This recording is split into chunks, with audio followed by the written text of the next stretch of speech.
കുറെ പേരൊക്കെ എനിക്കിങ്ങനെ DM വരുന്നുണ്ടായിരുന്നു, വിദ്യ ആണോ വേടന്റെ ഗേൾഫ്രണ്ട് എന്ന്. വേടൻ ഫോളോ ചെയ്യുന്നുണ്ട്. മേ ബി അത് വെച്ചിട്ട് കഥ എന്താന്ന് പറയുമ്പോ തന്നെ എന്റെ അടുത്ത് വേണ്ട ഗേൾഫ്രണ്ടിന് വേണ്ടി ഡെഡിക്കേറ്റ് ചെയ്തിട്ടാണ് പാട്ട് എന്ന് പറയുന്നുണ്ടായിരുന്നു. അപ്പൊ അതുപോലെ ആരാണെന്ന് വേടൻ തന്നെ പറയണം. അതെ അല്ലെ, ഇത്രയും ആൾക്കാർ ഏറ്റെടുത്ത് കഴിഞ്ഞിട്ട് വരിക എന്ന് പറയുമ്പോഴത്തേക്ക് അറിയാലോ അല്ലെ, അടുത്ത ആഴ്ച ഞാൻ മോനിലോ ആവാൻ പോവാണെന്നുള്ള കാര്യം അറിയുന്നില്ലായിരുന്നു.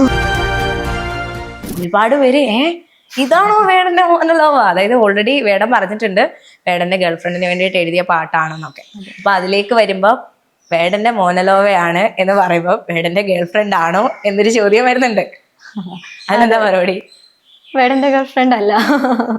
വേടന്റെ ഗേൾഫ്രണ്ട് അല്ല ഗൈസ്, നിങ്ങൾ തെറ്റിദ്ധരിച്ചതാണ്. അതെ, ഒരുപാട് പേരുടെ സംശയമാണ് ഗൈസ്, വേടന്റെ ഗേൾഫ്രണ്ട് അല്ല. അതെന്താ ആ തരത്തിലേക്ക് തെറ്റിദ്ധരിക്കാൻ കാരണം എന്താണെന്നാ വിദ്യ വിചാരിക്കുന്നത്? വേടൻ തന്നെ ഓൾറെഡി പറഞ്ഞിട്ടുണ്ടല്ലോ എന്റെ ഗേൾഫ്രണ്ടിന് വേണ്ടിയാണ് ഈ പാട്ട് ഡെഡിക്കേറ്റ് ചെയ്യുന്നത്. സോ അതിൽ നിന്നൊരു ആൾക്കാരെല്ലാം ഊഹിച്ചതായിരിക്കാം. അതെ, നോക്കുമ്പം ആദ്യം സോങ് ആണ് ഔട്ട് ആവുന്നത്. നമ്മള് ലിറിക്കൽ വീഡിയോ അങ്ങനത്തെ മാത്രമേ കണ്ടിട്ടുള്ളൂ. അത് കഴിഞ്ഞിട്ട് അതിന്റെ വിഷ്വൽ വന്നപ്പോഴത്തേക്ക് നോക്കുമ്പോ വിഷ്വൽ ഉള്ളത് വിദ്യയാണ്. അപ്പൊ ഓൾറെഡി അപ്പൊ വിചാരിക്കും ഗേൾഫ്രണ്ടിന് വേണ്ടി എഴുതിയ പാട്ടിൽ എന്തായാലും ഗേൾഫ്രണ്ട് അല്ലേ അഭിനയിക്കും, അതും വേടൻ തന്നെ അഭിനയിച്ചേക്കുന്നു. അപ്പൊ പിന്നെ വേടൻ ഓപ്പോസിറ്റ് ആയിട്ട് ഗേൾഫ്രണ്ടിനെ അല്ലേ കൊണ്ടുവരൂ എന്നൊരു അത് വെച്ചിട്ടാണ് വിദ്യയാണെന്നുള്ള രീതിയിൽ പറയുന്നത്. അപ്പം കമന്റോ അല്ലാതെ പേഴ്സണൽ മെസ്സേജസ് വല്ലതും വന്നിട്ടുണ്ടോ? ആക്ച്വലി ഈ പാട്ട് ഇറങ്ങുന്നതിന് മുന്നേ തന്നെ എനിക്കിങ്ങനെ മെസ്സേജ് വരാറുണ്ടായിരുന്നു. എനിക്ക് പാട്ട് അനൗൺസ് ചെയ്ത് പാട്ട് ആക്ച്വലി ഓഡിയോ ഔട്ട് ആയപ്പോ തന്നെ കുറെ പേരൊക്കെ എനിക്കിങ്ങനെ DM വരുന്നുണ്ടായിരുന്നു, വിദ്യ ആണോ വേടന്റെ ഗേൾഫ്രണ്ട് എന്ന്. അപ്പൊ എനിക്കറിയില്ല അതെങ്ങനെയാണ് അവര് അങ്ങനെയൊക്കെ പറയുന്നതെന്ന്. പിന്നെ സോങ് ഇറങ്ങാറായപ്പോ ഓൾമോസ്റ്റ് എനിക്ക് മെസ്സേജ് വന്നു തുടങ്ങി. ട്രെയിലർ ഒക്കെ ഔട്ട് ആയപ്പോ മെസ്സേജ് വന്നു തുടങ്ങി. പിന്നെ പാട്ട് ഇറങ്ങിക്കഴിഞ്ഞപ്പോ കമന്റ്സിലാണെങ്കിലും യൂട്യൂബില് എന്റെ അക്കൗണ്ട്സിലൊക്കെ, എന്റെ അക്കൗണ്ടിൽ എന്റെ ബ്രദറിന്റെ അക്കൗണ്ടിലൊക്കെ ഒരുപാട് മെസ്സേജ് വരുന്നുണ്ടായിരുന്നു ഇങ്ങനെ ചോദിച്ചിട്ട്. പിന്നെ എന്റെ ഫ്രണ്ട്സിനായാലും അവരുടെ ഫ്രണ്ട്സ് അങ്ങനെയൊക്കെ ചോദിക്കുന്നുണ്ട്, ഇനി യഥാർത്ഥത്തില് വിദ്യ ആണോ വേടന്റെ ഗേൾഫ്രണ്ട് എന്നുള്ള രീതിയിൽ. അത് ഓക്കെ, അത് ഓൾറെഡി വീഡിയോ ഔട്ട് ആയി കഴിഞ്ഞിട്ട് ചോദിക്കുന്നത് ഓക്കെ, അങ്ങനെ തെറ്റിദ്ധരിച്ചിട്ട്. അതിന് മുന്നേ തന്നെ DM-ലേക്ക് അത് വരാനുള്ള റീസൺ ഫോളോ ചെയ്യുന്നുണ്ടോ? വേടൻ ഫോളോ ചെയ്യുന്നുണ്ട്. മേ ബി അത് വെച്ചിട്ട് നിങ്ങൾ അങ്ങോട്ടും ഇങ്ങോട്ടും ഫോളോ ചെയ്യുന്നത് വെച്ചിട്ട് മറ്റേ ഇങ്ങനെ സെർച്ച് ചെയ്ത് അല്ലേ ഓൺലൈൻ CIDs കണ്ടുപിടിച്ചതായിരിക്കാം. അങ്ങനെ മെസ്സേജസ് വരുന്നുണ്ട്. ആ ടൈമിൽ എന്തായിരുന്നു എല്ലാവർക്കും മറുപടി കൊടുത്തോണ്ടിരുന്നത്? ഞാനല്ല എന്നുള്ള രീതിയിൽ? ഇല്ല, നമ്മൾ എല്ലാത്തിനും മറുപടി കൊടുക്കാൻ ടൈം കാണില്ലല്ലോ. അപ്പം ഇത് ഇങ്ങനെ വരുന്നത് സ്വാഭാവികമാണല്ലോ, എന്തെങ്കിലും വർക്ക് എന്തെങ്കിലും വരുമ്പോ. അപ്പൊ അതൊക്കെ അങ്ങനെ അത്ര ഹാർഡായിട്ട് എടുക്കാറില്ല. അതൊക്കെ ഒരു വർക്കിന്റെ പാട്ടാണെന്ന് ഒരുപാട് പേർക്ക് മനസ്സിലാവും. അപ്പം ശരിക്കും യഥാർത്ഥത്തിലുള്ള വേടന്റെ മോനലോവയെ കണ്ടിട്ടുണ്ടോ? ഇല്ല, ഞാൻ കണ്ടിട്ടില്ല. ഇല്ല, അത് ആരാന്ന് എനിക്ക് കൃത്യമായിട്ട് അറിയില്ല.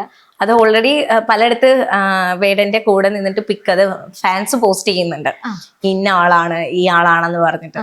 അപ്പം ആ തരത്തിൽ എപ്പോഴെങ്കിലും ഷൂട്ടിന്റെ ഇടയ്ക്ക് എങ്ങാനും അങ്ങനെ ഒരാളെ കണ്ടോ അവിടെ? ഇല്ല, അങ്ങനെ ആരെയും കണ്ടിട്ടില്ല. ഞാൻ ഓൾറെഡി ഇതിന്റെ കഥ എന്താന്ന് പറയുമ്പോ തന്നെ എന്റെ അടുത്ത് വേണ്ട ഗേൾഫ്രണ്ടിന് വേണ്ടി ഡെഡിക്കേറ്റ് ചെയ്തിട്ടാണ് പാട്ട് എന്ന് പറയുന്നുണ്ടായിരുന്നു.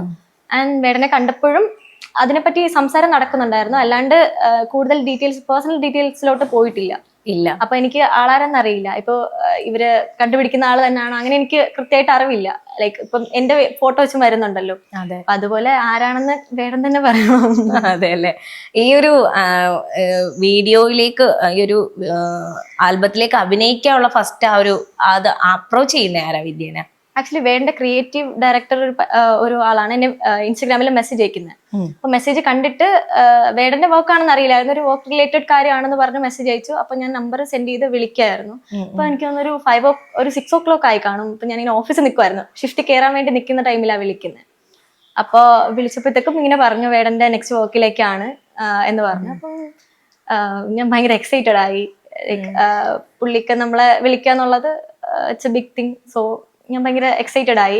പിന്നെ നമുക്ക് ആക്ട് ചെയ്യുന്ന എല്ലാവർക്കും ഒരു ആഗ്രഹം ഉണ്ടായിരിക്കുമല്ലോ, ഒരു വലിയ വർക്കിന്റെ പാട്ടാവണം എന്നൊക്കെ. ഫസ്റ്റ് തന്നെ ഒരു വലിയ ഇത് വരിക, ഒരു വീഡിയോ സോങ്ങിലൊക്കെ അഭിനയിക്കുന്ന ഫസ്റ്റ് ടൈം ആണോ? അല്ല, ഞാൻ ചെറിയ വർക്ക് ചെയ്തിട്ടുണ്ട്. ആദ്യമായിട്ടാണ് ഒരു ഇങ്ങനെ ഒരു, അതായത് മെയിൻ ഒരു ക്യാരക്ടർ അങ്ങനെ പറയാൻ, അതാണോ? മെയിൻ ക്യാരക്ടർ ഓൾറെഡി ഞാൻ 1-2 മ്യൂസിക് വീഡിയോ ചെയ്തിട്ടുണ്ട്. പക്ഷെ അതൊന്നും അത്ര എസ്റ്റാബ്ലിഷ് ആയിട്ടുള്ള വർക്ക്സ് അല്ലായിരുന്നു. സോ ഇത് വേണ്ട പോലുള്ള ഒരാളുടെ വർക്ക് ആകുമ്പം അതിനൊരു അത് ഓൾറെഡി ഓഡിയോ സോങ് അത്രയും ആൾക്കാർ ഏറ്റെടുത്ത് കഴിഞ്ഞിട്ട് വരിക എന്ന് പറയുമ്പോഴത്തേക്ക് അറിയാലോ അല്ലെ, അതെ, അത് എത്രത്തോളം റീച്ച് ആകും എന്നുള്ള കാര്യം നമുക്ക് ഏകദേശം ഊഹിക്കാമോ. എന്തായാലും ഒരു പരിധിക്ക് അപ്പുറമായിരിക്കും എന്റെ റീച്ച് എന്നുള്ളത് നമുക്ക് ഊഹിക്കാം. അപ്പൊ ഫസ്റ്റ് തന്നെ ഇങ്ങനെ അപ്രോച്ച് ചെയ്യുന്നു, അഭിനയിക്കാൻ പോയ ഫസ്റ്റ് ഡേ എവിടെ വെച്ചിട്ടായിരുന്നു ഷൂട്ടൊക്കെ? ഷൂട്ടൊക്കെ എറണാകുളത്ത് വെച്ചായിരുന്നു. അവിടെ പോയിട്ടാണ് ഫസ്റ്റ് വേടനെ മീറ്റ് ചെയ്യുന്നത്, അങ്ങനെയാണോ? അതെ, ഫസ്റ്റ് നേരിട്ട് കാണുന്നത് അപ്പോഴാണ്. അല്ല, അതിന് ഒരു 1 വീക്കോ 2 വീക്കോ മുന്നേ ഞങ്ങളുടെ വീടിന്റെ അടുത്തൊരു പ്രോഗ്രാം ഉണ്ടായിരുന്നു വേടന്റെ. അപ്പൊ അത് കാണാൻ പോയിട്ടുണ്ടായിരുന്നു ഒരു കോളേജിൽ വെച്ചിട്ട്. അപ്പൊ അത് കാണാൻ വീട്ടിൽ നിന്ന് എല്ലാവരുമായിട്ട് പോയിട്ടുണ്ടായിരുന്നു. അപ്പൊ അറിയില്ല, ഇല്ല അന്നേരം അറിയില്ല, ജസ്റ്റ് 1 വീക്ക് മുന്നേ അങ്ങനെ കാണുമ്പോ അറിയില്ല, അറിയുന്നില്ലായിരുന്നു അടുത്ത ആഴ്ച ഞാൻ മോനിലോ ആവാൻ പോവാണെന്നുള്ള അറിയുന്നില്ലായിരുന്നു. അന്ന് എല്ലാരും പോലെ കുറച്ച് ദൂരെ നിന്ന് കണ്ടു എൻജോയ് ചെയ്തിട്ട് വീട്ടിൽ പോയി.